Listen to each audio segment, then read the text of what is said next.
we really try to work and support the development and building of local capacity, for example, through community foundations.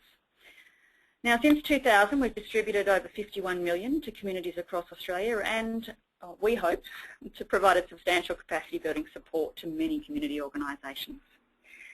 Now, the Circle program was launched in October 2014 in partnership with the Deputy PM Warren Truss, and the aim of this program is really to increase leadership and build capacity in rural, regional and remote communities.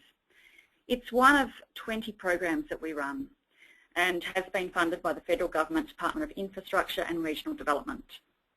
It's a four-pronged program. Firstly, webinars, which this is the fourth in a series of 5. We've also developed a number of video case studies and animated clips. Now, the animated clips and video case studies are all on our YouTube channel. Hopefully you've seen some of them. We've had a case study on Newstead in Victoria, and Bickel's fundraising efforts in Queensland, the Cummins community in South Australia, and shortly we're going to be releasing a video on the Red Earth Community Foundation in regional Queensland. The third element of the program is a review of leadership programs specifically for rural, regional and remote communities, and we're going to talk about that today.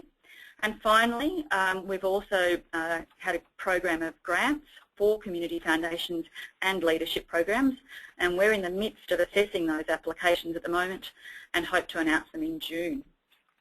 So now that you know a little bit about the Circle program, let's get started. So, our today's speakers, both Andrew and Kat, have direct and indirect experience of building skilled leadership groups. Andrew Huffer is an experienced facilitator and stakeholder engagement consultant with 21 years facilitation experience and more than 15 years in business. He works with organisations, teams and communities delivering facilitation, stakeholder engagement, team development and professional development services both in Australia and overseas. In his consultancy role, Andrew has delivered more than 780 workshops for a wide range of clients using participatory approaches to actively involve all people in contributing to outcomes. Now, in addition to running his own consultancy business, Andrew has actually been a partner in a cafe business with his wife Georgie for the last 11 years. And I'm sure that's given him a whole different perspective and valuable hands-on experience in business management, marketing and management of staff. Welcome, Andrew, and we're delighted to welcome you from Perth in WA. Thanks, Alex. Fantastic to be here. And we're also delighted to have Katrina Baddeley with us. As the Executive Officer of the Victorian Regional Community Leadership Program Secretariat, which is an absolute mouthful, Kat has experienced firsthand the passion and power of a community leadership network. Now, she commenced her career at BP and is an expert in human resource management. And she's also experienced in local community leadership, having served on numerous boards, including her local netball and football clubs. And today, Kat brings extensive senior management experience and the knowledge of local community group leadership. Welcome, Kat. Thank you very much. I'm pleased to be here. Now, we also want to hear from people listening in. So if you've got a story about how your groups have built leadership within and what leadership training has worked for you, please message us via the chat box so that we can try and share as many of those experiences as possible. And as I said, we've received a lot of questions, so we will address those either today or following the webinar. A number of the questions were actually addressing ground that we've covered it to some extent in previous webinars. So if you haven't been along the journey of the last 4 webinars, I encourage you to have a look at the Circle page on the FRRR website and have a look at those recordings from the first 3 sessions, because some of the answers to those questions about engaging volunteers, for example, were covered in our last session when we talked to Ian McClelland and Kerry Anderson. And I know that someone else was wanting to know a lot about local government, and that's come up a few times throughout the sessions, so I really do encourage you to have a look at some of the earlier webinars. Now, before we get started, we want to spend a couple of minutes talking about leadership. And there's many definitions, and it's important that we're all working from the same understanding. We all have our own ideas about what it means to be a good leader.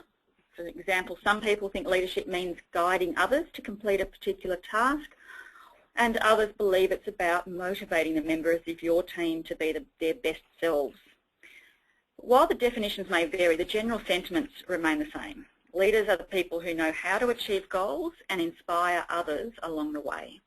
And one of the most common definitions is the action of leading a group of people or an organisation, or the ability to do this. And we think about particular words associated with leadership being guidance and direction, authority, control, management and supervision. Andrew, you're a reflective kind of guy. Could you share your thoughts on the theory of leadership? Thanks, Alex. I guess for me, what I've seen with a lot of groups I've worked with, when it works is when there's clear communication of the overall aim of the group, so people can see what you're trying to do as a group, but most importantly, they can see how they're connected to that aim and what their role is going to be in making it a reality. This can go from, a high-level regional community catchment management authority right through to your local racing club. As long as people understand what you're trying to do and where their part is in it, it's going to work. For leaders, I think it's knowing your own strengths and, more importantly, knowing your own weaknesses, and so you can actually surround yourself with the right people to cover those weaknesses. And for anyone who's a bit of a history nut like myself, Ernest Shackleton, who was an early Antarctic explorer, was a classic example, a real guy who was ahead of his time for what he did in terms of acknowledging his weaknesses and bringing people in to cover them. So they're probably some of the key things for me that are going to really help you in making sure that your leadership journey is going to work. Thanks, Andrew. And look, I know that we can't all be an Ernest Shackleton. We can't always take people to Antarctica and bring them back. But Kat, as we've got on the slide here, you don't actually have to be the person out front to be a leader, do you? No, that's correct, Alex. In fact, that's something we often tackle right at the beginning of our leadership programs and throughout the programs. You don't actually have to have a formal title to be a leader. I believe that we've all got leadership skills, and there are roles for leaders of all styles. We need people and organisations who are prepared to start the hard conversations, can keep the pulse of your community. As we know, knowledge is as good as money. They can be ambassadors and the champion of your community. And in a lot of cases, as we've seen across our wonderful nation, they can be first responders to natural disasters. Not everyone has to be a leader in a traditional sense. It takes a combination of leadership from the front, leadership from behind and from within. Thanks, Kat. Andrew, before we move on, one of the questions we received, actually from your namesake, Andrew, in Bendigo, was about the difference between leadership and management. G'day, Andrew. Love your work. My view is management's really about having the team with the right skills. And basically, to me, it's about making sure they have the resources and understanding to do the right things correctly at the right time. And if you're in that manager role, it's also being willing to inspect what you expect. So clearly communicating what you're wanting from your team, checking in on it, and then providing some feedback to them to say, yes, these are the things I think have worked well. Here are the areas I'd like to see some improvement in the future. And also just checking in that they're sort of on the right page with you in terms of attitudes, the things you would like to see from them, making sure that they align with the values of your organisation. Okay, so management is primarily the organisational roles of coordinating efforts and allocation of resources, and leadership is more about providing that direction, encouragement and inspiration. Did I summarise that appropriately? Absolutely. Lovely. Look, one of the other things that's also quite important, I think, to differentiate is between influence and control, because the reality is that in a volunteer organisation, you can't really force people to do things, which you may be able to do if you're in a employment structure where you've got a little bit more control over people. And Andrew, we had a number of questions about how to engage people as volunteers and how to get people to commit their time. Now, whilst we covered some aspects of this question in the last webinar, so I do encourage people to go back to that. Andrew, can you share some tactics or strategies that people can employ to influence people to lend a hand? Absolutely. And I reckon with this, especially the community groups, is trying to make people's time involved enjoyable so they can get value from being involved in your group. And part of that is to make the leader somebody who's good to be around, and by doing that I think it's being able to model positiveness and what I call being above the line, that you take every challenge on with what I call a solutions-focused approach to seeing what's possible and how can we make this work. Again, just reinforcing, being clear with people on what you're trying to create, making sure that your team and clients understand this, especially when you're trying to make significant changes or things that people are unsure of or unpopular. Really let them know what it is you're trying to work towards. And I mentioned just briefly before about feedback. I think it really helps if you're quite specific in your feedback with people. And again, going back to say my cafe life, we'd be very specific with staff. And an example would be, I really like the way you handle that customer's feedback. This shows to them that we're always looking to improve and we're always willing to listen. So that, rather than just saying, I think you did a good job with the customers today, staff can walk away knowing what they've done well and what you like about what they've done well, and that gives them a greater sense of achievement, even on a small scale for the day. Great. Sorry, you were about to say something else, Andrew? I was using the Richie Beno pregnant pause there. And another group of colleagues worked with is a catchment management authority over here called Wheatbelt NRM. They're a committee largely comprised of baby boomers, and at a recent workshop a colleague of mine got them to focus on the generational divides and how they could bridge it. So this is really about the appreciation of people on your group. So they talked about what the different attitudes and skills that the different age groups bring in, especially in this group. They had some people of Gen X and Gen Ys coming in, and that group made a shift to having an active focus on finding out the views from a generational perspective.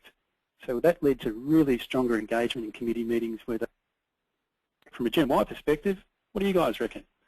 And that certainly helped make a change for them. Great. Fantastic examples. Thanks, Andrew. Kat, I might throw to you now. And a few questions came in, I think Joe from Apollo Bay had a question around what happens when you might have the wrong people on your leadership team, or people who favour more of a control approach.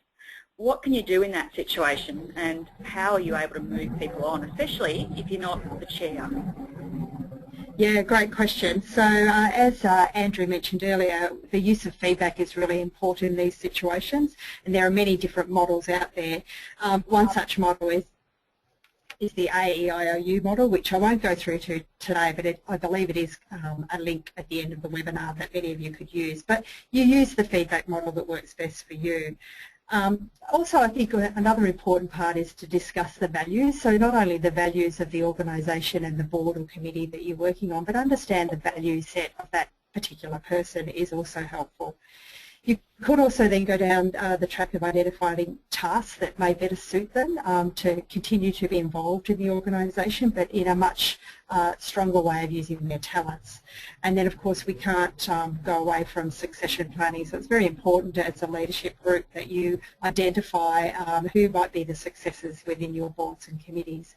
And one thing that I really particularly like, and I think it holds sway regardless of whether you're the chair or a member of a board, is to conduct at least an annual board performance review, which is the review and evaluation of the entire board, but also the board members within it. Thanks, Kat. And some of the things both of you have identified just now, what I would describe as characteristics of successful leadership groups. So based on what we've discussed, on the slide now are some of the traits, and if I can just sort of summarise a couple of the key ones particularly, having a shared passion or vision, which you've both mentioned, and having that balance between an outcome or results focus along with supporting people in their experience, and that's particularly important in volunteer organisations. I think, Andrew, you particularly highlighted self-awareness, so that each person knows their strengths and weaknesses, but then as a collective, as a committee or a board, self-awareness as to how the whole group functions and the skills that each has. And finally, I think one of the easy things to address in many ways is understanding the obligations of being part of that leadership team. What are your governance obligations and obligations to the purpose? But don't the skills that you need depend on what you're actually trying to achieve? So these successful traits, are they the same regardless? where are you and your organisation in the life cycle of organisations? Now, we talked about context and maintaining momentum in the last webinar, but context is also pretty important when building a leadership team. Kat, what are some of the things that will have an impact? Yeah, thanks, Alex. As you just mentioned before, the life cycle of your organisation can have a huge impact on your ability to establish yourselves and to move forward. So if you're a new startup organisation, obviously you've got a lot of work there to prepare yourself and get ready from a governance perspective, and also in some cases to build relationships with other community organisations within the area that you're operating.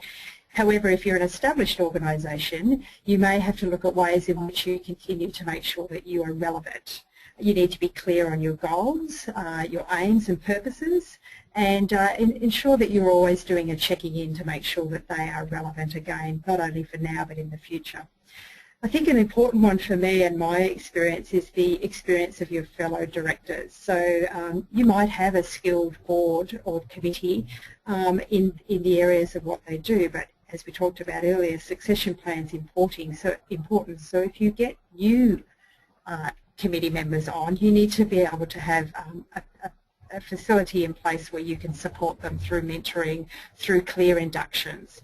I think another one that tends to get lost sometimes is that we may get a new person on our board or committee who is experienced in the field of boards, but maybe not in the environment that you're operating in. So again, don't assume that someone joining your organisation will have all the skills necessary to make a valid contribution right from the beginning. As I said before, inductions are a really important aspect of it. Fantastic, thank you, Kat. We're actually going to explore some of those points on a slide in a little bit more detail in a few minutes, including how we establish skill levels and the relevance of structure. But before we move on to those, no matter how well organised you are, the unexpected is bound to happen. It could be a drought, which a number of people have experienced or are experiencing at the moment, or sudden natural disasters. It could be economic decline with the closure of various businesses in the region, or the tragic death of a local leader. There will be times when, as a leadership team, you need to work through a pretty tough patch. So, Andrew, what can you do as a leadership team in this situation when the going does get really tough? I think one of the first things is to realise there's no magic wand approach. It's really thinking about, again, where is it we're really wanting to work towards, and perhaps even questioning, has that changed now? And having that discussion with the people that you're involved with. Importantly under that, it's really having regular communication with people, checking in that they're okay, providing that reassurance that we are still together, we're still working towards a common goal.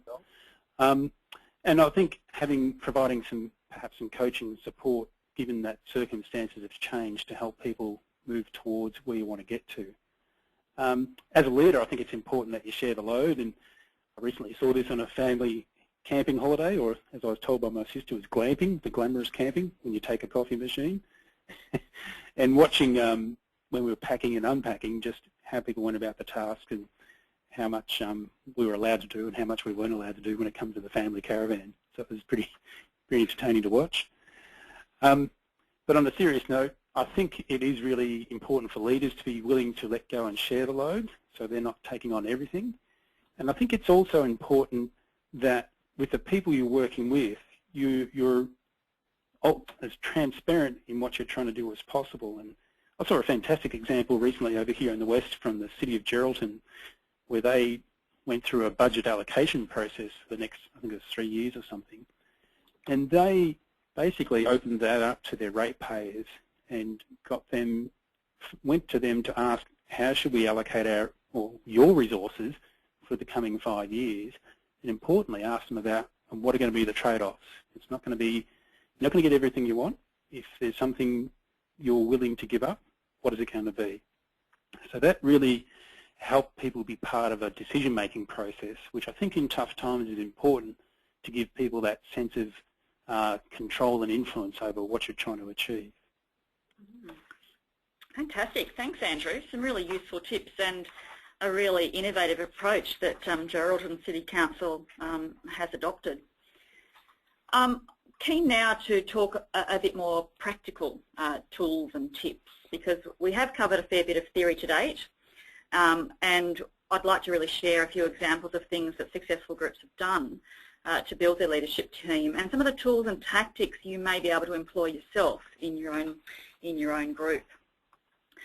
So, as Kat mentioned earlier, the sort of understanding the skills that you need is pretty critical in knowing whether or not your team's you've got the right people around the table.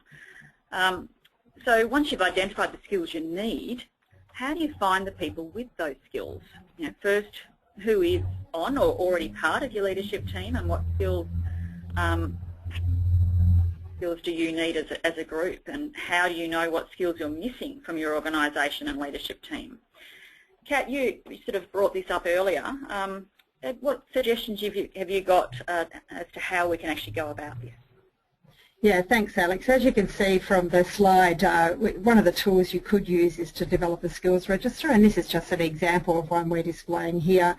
But basically you list all the skills that you need in your group, and then ask current board members and volunteers, if you want to go that far, to fill it out. They identify their own level of competence in each skill, and you can provide some room for them to comment as well. Once you've got all the responses, you can analyse it and identify the gaps. And there's many tools. You can do this as a manual paper-based one, or you can use online tools such as SurveyMonkey, which will also help you collate the answers automatically.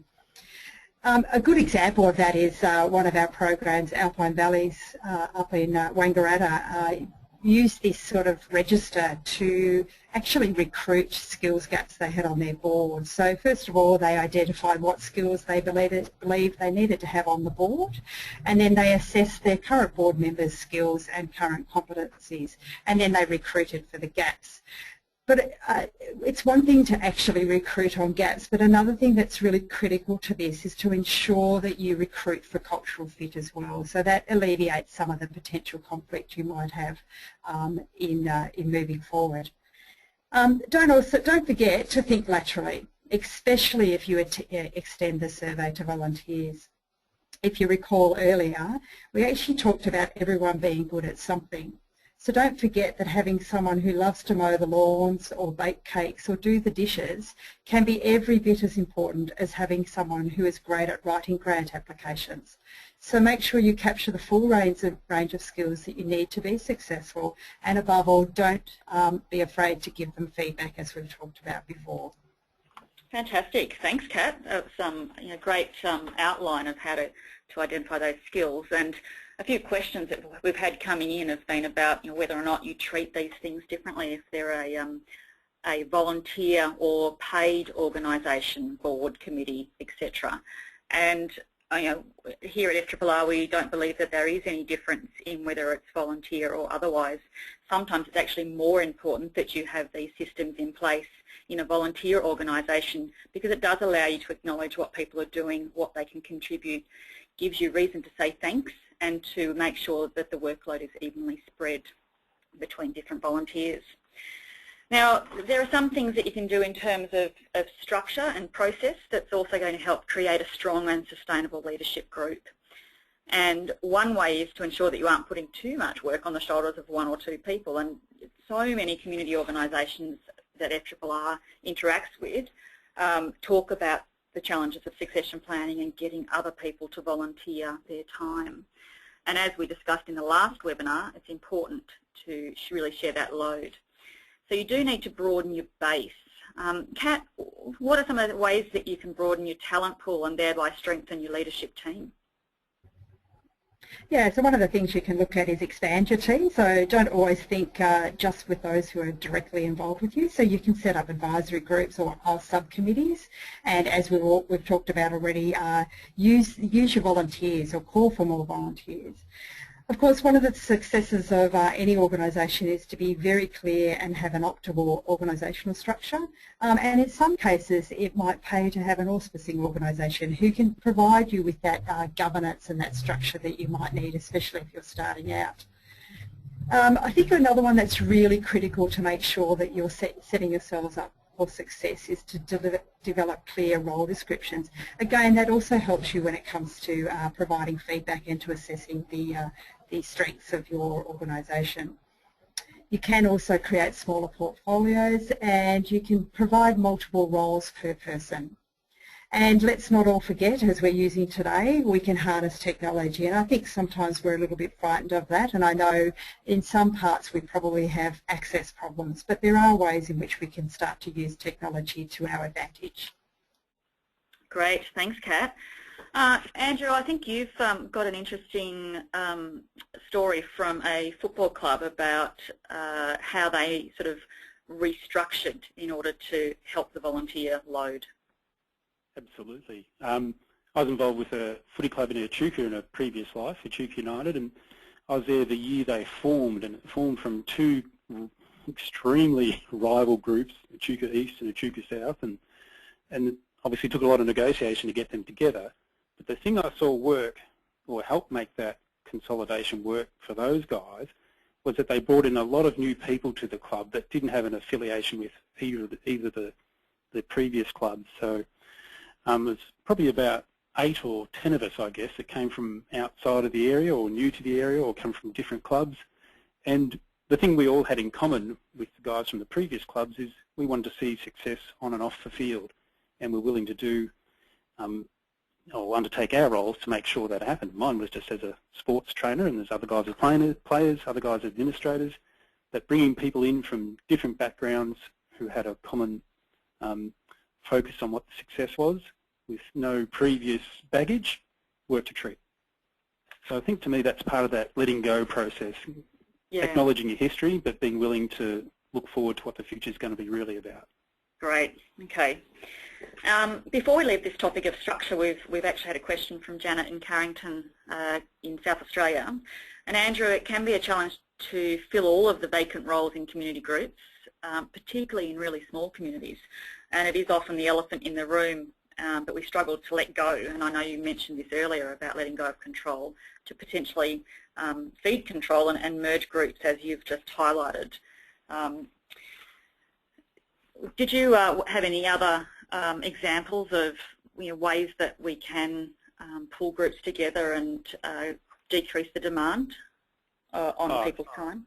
There's plenty, and a lot of the ones that I've worked with have been groups who have been previously involved with a focus on land care, and they had with geographically focused, they realised they were doing pretty much what the neighbouring land care group was doing, and they were all competing for the same resources. So I've seen several groups, both Victoria, South Australia and over here, that have sat down and said, well, how about we try and work together and combine our share, I guess our shrinking resource base to make sure we get an outcome that's valuable for everyone. And that's been happening with the group over here called the Menanue Irwin Group, which formed from a number of what they called land conservation district committees that were neighbouring together, and they've had a successful track record since then for over 15 years now.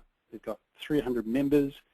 They've got a really strong natural resource management program, but they've also built on this to have a farm production and research and development program as well. So they recognise what the future was going to look for them as individual disparate groups. They sat down and had the hard conversations about what they wanted from the future and what they needed to do when they're previously competing for the same resource, and worked out a way to make sure they could come together so everyone got a reasonable chunk of what they wanted in the future. And that to me has been a great success story. Great, thanks Andrew. Let's now move along, and we know that we've talked about structures and processes. Maintaining a pipeline of talent is one of the hardest things, and getting people, keep talking about it, getting people to fill roles has certainly been a hot topic in questions submitted for today's session. Paula in Creswick and Danielle in Wellington, New South Wales, and many others raised this challenge. Building skills of our existing team and building a pipeline of talent should be an easy way to create foundations for the future. So, we've heard about shadowing and mentoring, but Andrew, are you able to share some practical examples of how some groups have done it? And I think here on the slide we've got a photo of Boyup Brook, which I think you're going to talk about. Correct. Thanks, Paula. Thanks, Danielle. This is a fantastic community group, and I've done a bit of work with their manager. And talking to their manager, but she just brought together some fantastic examples of how they've done this. And one of them was to bring a local high school student onto their committee. And that had a couple of great benefits, and one of which was to develop the skills of that student in becoming, understanding leadership and getting involved in what's required of a leadership group, but also brought a lot of fresh ideas and a new approach and new attitudes to that group that they wouldn't have had in the past. The other thing, I think that it helped really refresh that group and give them new energy. So that was a real winner for them. And another strategy they've used as well is bringing somebody from outside the local area to be a committee member without attending meetings. And the way they made that happen was just using normal video technology. They had a person who had fantastic skills who lived in Bunbury, which is about an hour and a half away from Boyup Brook. And so that person was able to become a member of the committee, attend all meetings virtually, and add a lot of value to that group. So they were simple, low-cost initiatives, or zero-cost initiatives that brought energy back to that group and really revitalised it and has helped it become the success it is. Great. I know that when we think about that pipeline of talent, we're often thinking about younger people and Gen Y or millennials. And whilst I'm not necessarily in those age groups, I know that accessing skilled volunteers is another great opportunity for organisations. And I was asked to be on a committee with a new farming systems group interstate because they wanted to use my experience with the virtual cropping group so that they could avoid some mistakes and learn from others. And when they offered that to me, it was just be on the committee for 12 months. You can Skype into meetings. We'll draw on your expertise, and you're not committed to a lifelong, board or committee role, which I found just a great way to be able to share experience and expertise for a period of time. Now, another great example of attracting young people is from Oyen in Victoria, and they actually had a really strong focus on mentoring. And the New Ventures Regional Group actually developed a short leadership and mentoring program for their community in northwest Victoria. And it brought 7 potential future leaders together, and they were aged between 18 and 27. And they connected them with mentors from the local not-for-profit organisations from different groups, not the same group. And after a broad-ranging leadership course, those 7 young leaders continued to meet with their mentors and build their leadership experience with those respective not-for-profit organisations. And what it's actually done is enabled those organisations to build leadership succession plans for the future that included and incorporated a younger generation. So successfully, 5 of those 7 continue to be involved with the organisations that they were introduced to, and hopefully will progress to future fully fledged board members. Now, if you've used all of these approaches, then and you're sort of thinking that's okay, but it hasn't quite worked for me, you may have exhausted all of your local networks, so it's time to look external. And another way to build the skills that you've identified are missing or needing to be strengthened in your leadership team is to have customised courses specifically for your group. And there are a variety of sources and options to explore. For example, in Alexandra in Victoria, the Grow Grassroots Governance Program to build capacity and skills, which is pictured on the slide, was developed and piloted by the Continuing Education and Arts Centre in Alexandra.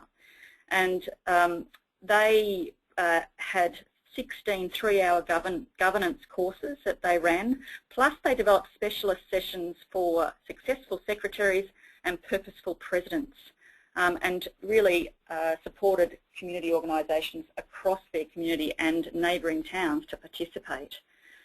And in Broome, the Broome Learning Exchange hosted 3 one-day workshops for 45 attendees covering board induction, training, financial literacy, as a way of helping people to dispel the myth that it's really scary getting onto a board or committee. Groups like Matrix on Board, which is a national not-for-profit firm that delivers training, actually went to Broome and delivered that support and training for them. And they've been able to really create a pipeline list of people who are starting to feel more confident about stepping into various roles in the committee and the community. Now, there's a need in to often effectively support volunteers to carry out their roles. And sometimes we're asking people with little or no experience to fill many of the local committees and not-for-profit board positions. Whilst there is plenty of training available, if those options don't actually meet your needs, or you're ready to move on to the next level as a group, you might consider more formal leadership training. And before we share some of what is out there, Kat, could you just tell us a little bit about the benefits of more formalised training for leadership?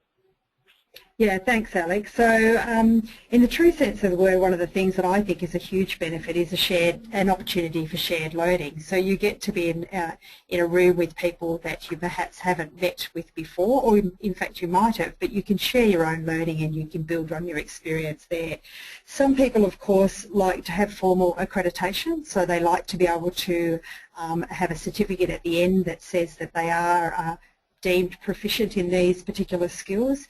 And another one I think is really important is your expanded networks, and don't underestimate how those networks can help in many facets. For example, you can call on them if you're struggling with an idea or something, and you can then turn around and actually build on their expertise and actually get them to perhaps coach and mentor you. Great, thank you very much, Kat.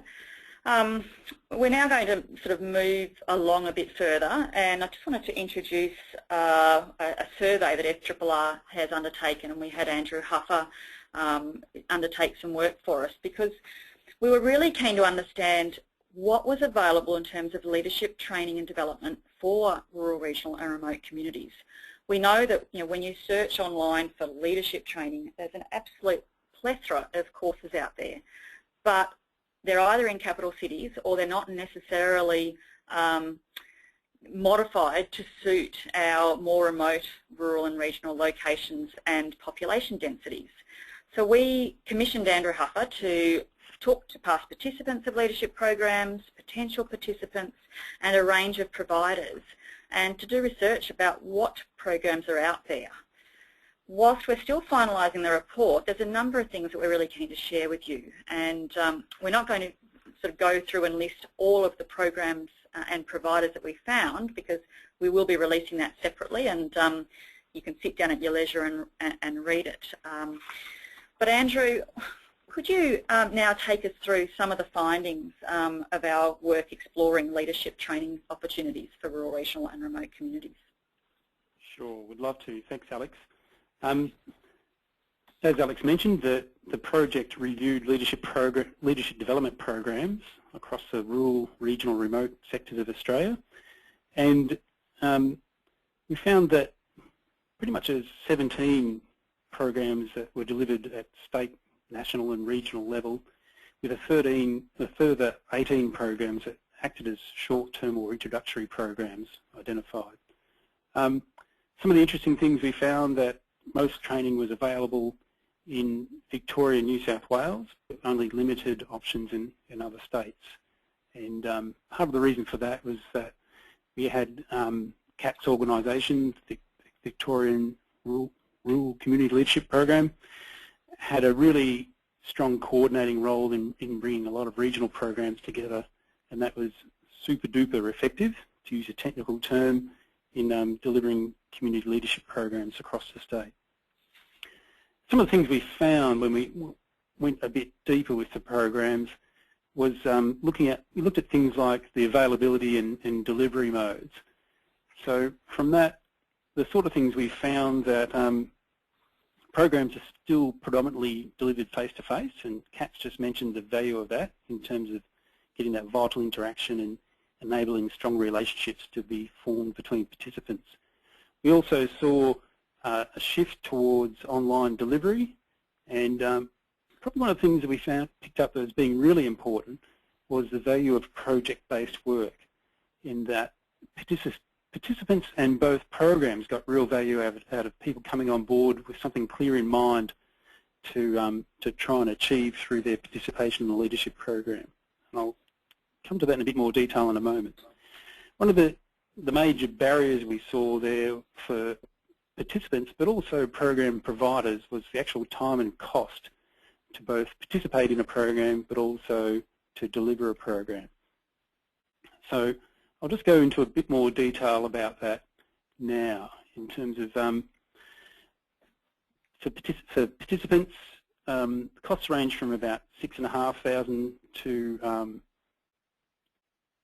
from about $0 to $6,500 for participation, and for deliverers from about $5,500 up to $60,000 for delivery. So you can see there's a fair amount of investment required, and the duration of programs from a few days up to 59 days for the Australian Rural Leadership Program.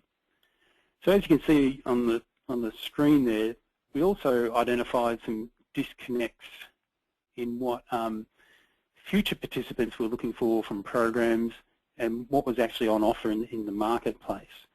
And for a lot of future participants, they were thinking about a program duration of 2 to 5 days, but there's not many programs that are offering that.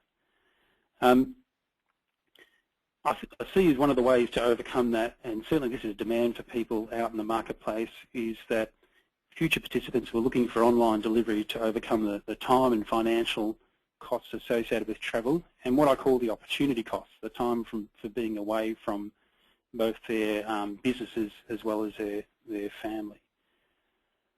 Currently, we saw that 18% of long-term programs have an online delivery component, and 39% of the short-term programs have an online delivery component with their structure.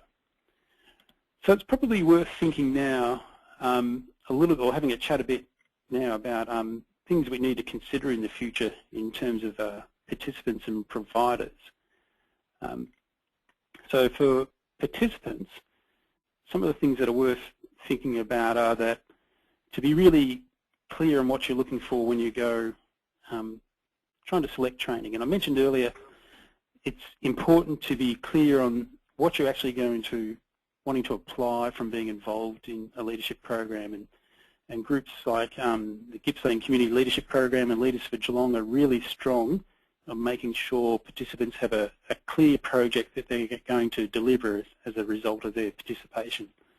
Otherwise, I think it's something that you'll go along, you'll probably get a lot of value from when you're attending.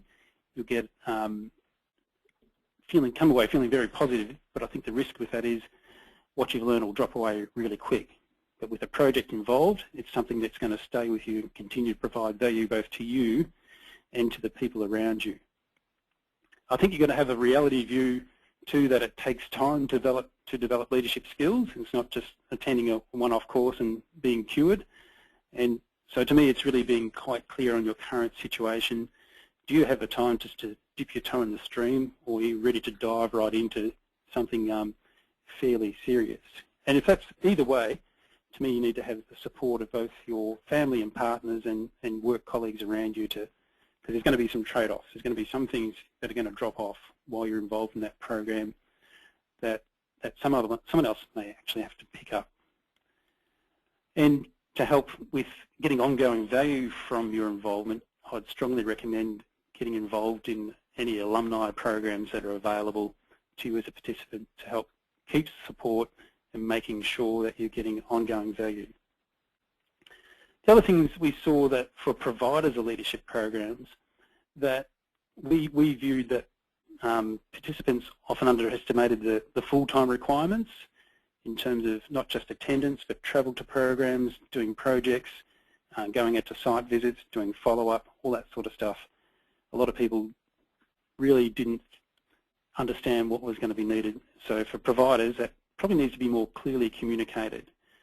And with that, obviously, that leads to perhaps having a range of offers available rather than just a full-on leadership program, giving people that chance to dip their toe in the stream to start with to see if it's something they wanted to take on and gradually build their skills over time. We've already talked about online delivery. I think that's the way of the future. I don't think 100% online delivery is going to deliver the same value as face-to-face. I still think face-to-face provides better ongoing value, but I think the reality is we need that combination of delivery components. So they're probably the key things, Alex, that we've found out to date from looking at the program and from doing the review across the nation, both at the local level programs right through to the national level programs. Fantastic. Thank you, Andrew. And for people who might have been a bit excited by Andrew explaining some of those findings, we will be making this report public. We're just sort of finessing it at the moment. And, you know, the amazing insights that have been captured with input from participants and program providers, both about what's been delivered and what we're looking for. And FRRR is actually going to be using this data and information to liaise with program providers that are either current or considering programs for rural, regional, remote communities, and using this information with potential investors so that you know, if programs are in demand from rural communities, that those who are funding them are also funding the right things. Now, we've only got a few minutes left before our full hour is up, so Kat, I'm going to ask you a question, putting on notice to sort of think about how quickly you can answer it. One of the things that you know, we had some feedback in the survey was about alumni programs, and people are often do a course but then want to stay engaged with a cohort of other leaders that are tackling similar issues in other communities. What can be expected of you when you actually join an alumni program after you've participated in one of these leadership initiatives? Yeah, thanks Alex, and thanks everyone who perhaps put those questions forward. Look, for me it very much depends on the structure of and the terms of reference of the alumni. For example, many alumni require you to pay an annual membership fee, in which case that offers you discounted access to either resources that they're publicising or access to other masterclasses that they might deliver. A lot of our programs, all of our programs have active alumni, and one of the things that we do ask them to consider, and actually they don't mind doing this, is answering the calls. So if someone reaches out to get advice or to want them to come and help in any way, then a call's put out to the alumni and they don't hesitate to jump on board. So of course that all takes time commitment as well. Another thing that you may be requested to do is certainly promoting the benefits of the program and what you've got out of it, not so much in a formal advertising sense, making it part of your repertoire. One of the things that we also see is that we ask people to consider tapping other leaders in their own sphere of influences who might actually benefit from the program. And it goes back to what we were talking about earlier, in that many people, particularly in rural and regional areas, do not consider themselves as leaders, and so having someone who's been through a program and tapping them on the shoulder actually helps. But of course all of this means that it keeps you connected, and it keeps you to enables you to broaden your own networks. The clear message for everyone though is that you need to understand what those commitments are before you enter into any program and therefore its subsequent alumni. And of course, I think we've talked about this before, no one can make you do something that you don't want to do. Great. Thank you, Kat. We're going to probably go for 10 minutes over, so for those who can stay on the line, please keep listening. We've got just a couple more slides to go, not too many more. The next one is rather an important one about how what the options are for funding these sorts of leadership programs, because once you decide that you want formal training, the issue is often about how we fund it. Now, there are a wide range of ways in which these programs can be funded, and I'd suggest that firstly, if people want to keep an eye on our YouTube channel, because the next video case study is about the Red Earth Community Leadership Program and how they actually got started and how they found support and how they're now funding that in its second year of operation. So I certainly direct you there. But Kat, you know, with the Victorian Community Rural Leadership Programs in our state here, how are they funded, and what are some of the creative approaches that you've seen people use to fund these sorts of things? Yeah, thanks Alex. So in a lot of cases the organisations themselves look at a funding model of 30% they fund through themselves, through their own fundraising, 30% at a local government or philanthropic side of things, and then 30% we've got at a state level. We're very fortunate in that the Victorian State Government believes in the model of what we're delivering here, and so they are quite supportive of us as far as funding goes, and have committed at the last election last year to provide significant funds for us again for another 4 years, which we're very grateful to them. But an example of a creative approach is our Fairly Leadership program based in the Goulburn Murray in Victoria. Their cohort, or their participants who are graduating at the end of 2013, as part of a community project, they had written and illustrated a children's book on an endangered squirrel that exists up in that area. And they donated all the books to local schools and libraries, but on the night of their graduation, the illustrator had actually developed quite a number of the pictures and had them framed, and they sold those off on the night of the graduation, and the proceeds of those, the sales, actually enabled them to provide a scholarship into the program for a local community leader the next year. So I think that my request to all of you is to think outside the square a little bit and actually be creative on how you might approach your fundraising activities. Fantastic, thanks Kat. As you can see from that list, there are different ways, and FRRR is always happy to help you explore how to access some of those funding opportunities, and we'd love to talk about giving circles, which is a great way to raise funds locally. If you Google Impact 100, many of our state capital cities have got Impact 100 groups where people make everyone makes the same contribution that goes towards a great community project, which could be a community leadership program, and we think there's great opportunity for rural communities to use that model to raise funds. But more on that perhaps in another webinar down the track, because I'm noticing the time. I'd really like to now summarise some of the journey that we've had over the last hour, and to do that I'm going to actually share a story about Axedale, the Our Town, Our Future group in the Victorian township of Axedale. And the committee chair, Yvonne Wrigglesworth, is actually on the line, and I'm sure she'll correct me if I'm wrong about some of these details, and I'm also sure that she'd be happy to hear from others who'd like to know more. But that committee was formed in 2007 in order to implement a community plan, and they, a couple of years ago, were finding it challenging to get engagement. But then, because they've implemented a few things, it's a really different story now, and they've got a particularly strong leadership group. And it took lots of little things that at first you might not regard as being related to leadership, but each of these actions collectively was really critical in building a strong leadership group. And they started out by doing a skills audit based on the Regional Development Victoria Toolbox for Transitioning Towns program, which we'll give you a link to in a sec. And they identified their strengths and weaknesses and recruited to fill the gaps, which is exactly what we've been talking about. Kat particularly highlighted that earlier. But it also meant that new people were able to offer help because they had realised they had skills that could contribute. They reaffirmed their purpose and really communicated strongly to ensure that locals understood the purpose of the organisation, and created a flagship project rather than lots and lots of projects really focused their attention. They looked at relevant alliances and engaged with other community organisations in delivering on this flagship project, which gave them something to focus their collaboration on rather than necessarily competing for people to come to meetings and participate.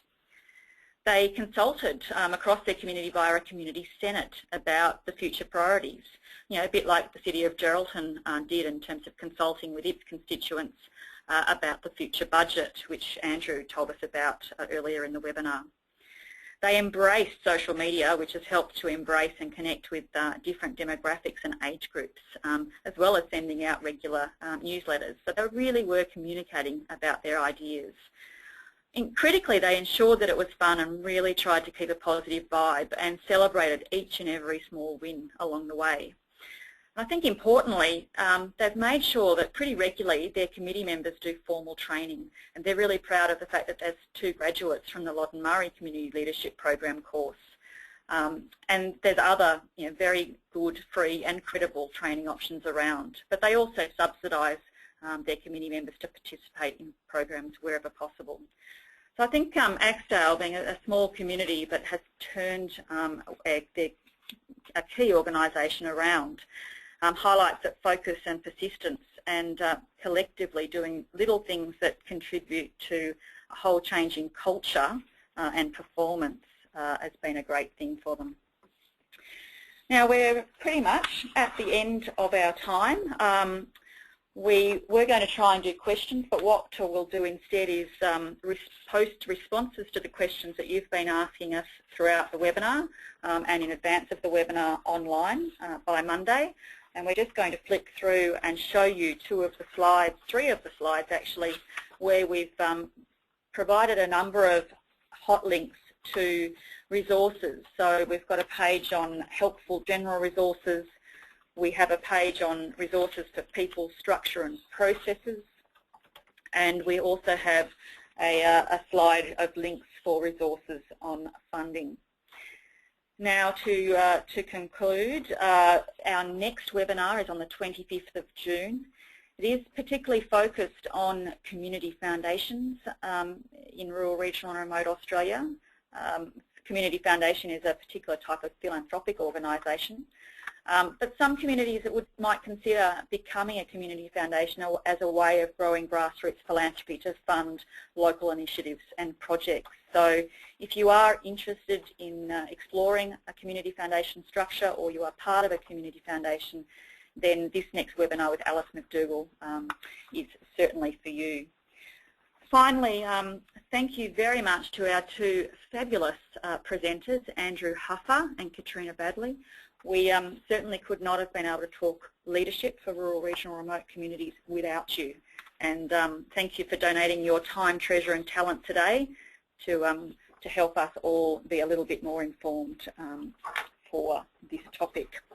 Now, as you exit, we're going to get you to undertake just a very quick evaluation survey so you can tell us what you think. If there's more substantial feedback you'd like to provide, we're always happy to answer the phone or respond to an email with constructive feedback about what we can do better and any other future topics you'd like to see us deliver. But otherwise, that's it for building your skilled leadership team. Over and out here from the FRRR team in Bendigo, Kat in Ballarat and Andrew in Perth. Really appreciate the time that you've given us today, and thanks to everyone for hooking in either on the day or subsequently listening to this at your own time pleasure. Thanks everyone.